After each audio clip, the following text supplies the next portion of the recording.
আসসালামু আলাইকুম। এটি মূলত আমার কফিলের মাজরা। তো আমরা দুপুরের পরপরই রওনা দিয়ে দিয়েছি। আমাদের সাথে ছিল আমাদের আবুল ভাই এবং আমার চাচা গরিবুল্লাহ কাকা। আমরা দুপুরে খাওয়া দাওয়া শেষ করে আল খারাজের উদ্দেশ্যে রওনা দিলাম। সামনে চেকপোস্ট পেরিয়ে আমরা আল খারাজের উদ্দেশ্যে রওনা দিয়ে দিলাম। তো আমরা আস্তে আস্তে আল খারাজের ভিতরে ঢুকে গেছি। একটু সামনেই আমাদের গ্রামের পথ ধরে আমাদেরকে যেতে হবে আমার মুদিরের মাজরা। এটা মাজরা বললে ভুল হবে, আসলে এটি আমার মুদিরের ফার্ম হাউস। যাই হোক, উনি এটা নিজে কিনেছে, আসলে মূলত তারা নিজেদের চাহিদা মেটানোর জন্য। তো আমরা আমাদের কফিলে যে রেস্তোরাঁটা নতুন করেছে এখানে আমরা ছিলাম। তো আমার কফিল আমরা যাওয়ার পর একটা দম্বা নিয়ে আসছে, এটা জবাই দিলাম। রাতের বেলা খেপসা তৈরি করতে হবে, আমি নিজেই তৈরি করবো ইনশাল্লাহ, সামনে দেখতে পাবেন। তারপর আমি একটু সময় পেয়েছিলাম যে একটু ঘোরাঘুরি করে দেখি। তো ছোট একটি গাড়ি পেয়েছিলাম, আমার কফিলের ছেলে চালাইতেছিল, ও আমাকে ঘুরে ঘুরে সবকিছু দেখাইতেছে। তারপর তো একটু ভালো লাগছে আমার। পরে আমি ওরা বললাম, দেখ আমি একটু চালাই, তুই পিছনে বস আর আমার একটু ভালোভাবে দেখা কোথায় কি আছে। এই পুরো মাজরাটি আসলে অনেক বিশাল বড়। এটা আসলে গাড়ি ছাড়া ঘুরে ঘুরে দেখা সম্ভব না, এটা হেঁটে হেঁটে এটা কোনোভাবেই সম্ভব না।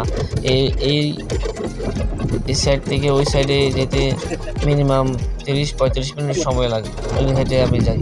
যাই হোক, আমি গাড়িটা পাইছি, ছোটো গাড়ি। যাই হোক, এটা দিয়ে ঘোরাঘুরি করে দেখতেছিলাম, ও আমাকে সবকিছু দেখাইতেছে। সবকিছু আমার প্রায় মনেই হচ্ছিল যে আমি আমাদের গ্রামে আছি, বাংলাদেশে। সুন্দর একটি সময় আমি কাটাইছি। ঘোরাঘুরি শেষ করে আমি আমার কফিলের রেস্তোরাঁটা দেখতেছিলাম।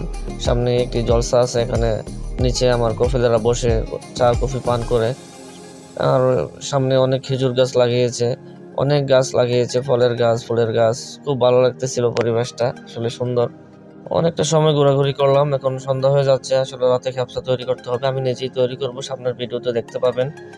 তো এখন একটু আমার কফিলের ছেলে বলতেছে, চলেন একটু ঘুরে আসি, আচ্ছা তো সন্ধ্যা হয়ে যাচ্ছে। রাতে একটু ঘুরতে বের হয়ে গেলাম ওর সাথে। Alhamdulillah, هذا أنا مدير ومربص سوق سيارة ما شاء الله. دور كل مكان اليوم.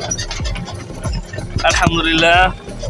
তারপর রান্না করে চলে আসলাম, খেপসা বসাই দিয়েছি আমি অলরেডি। এখন মাংসগুলো দেখতেছিলাম সব ঠিকঠাক আছে কিনা। শেষ পর্যন্ত একটু মজা করতেছিলাম, লেবু দিয়ে, বেশ ভালো লাগছে। তারপর তোমার মাংসটি নামিয়ে আমি একটু ফোড়নের ভিতরে দিব, যাতে একটু, আমরা আরবিতে ফোড়ন বলি, আসলে এটি মূলত মাইক্রোওয়েভ। তো এটার ভিতরে কিছুক্ষণ দিয়ে রাখবো যাতে মাংসটা একটু সফট হয়। তার পাশাপাশি আমি চাউলও রান্না করে ফেলছি, খেপসার চাউল, যেটা আজকে আসলে হয়ে গেছে। আর এদিকেও আমার দম্বার মাংস রেডি হয়ে গেছে, প্রায় 25 মিনিটের মতো ফোড়নের ভিতরে আমি দিয়ে রাখছিলাম যাতে মাংসটা একটু সুন্দর হয়।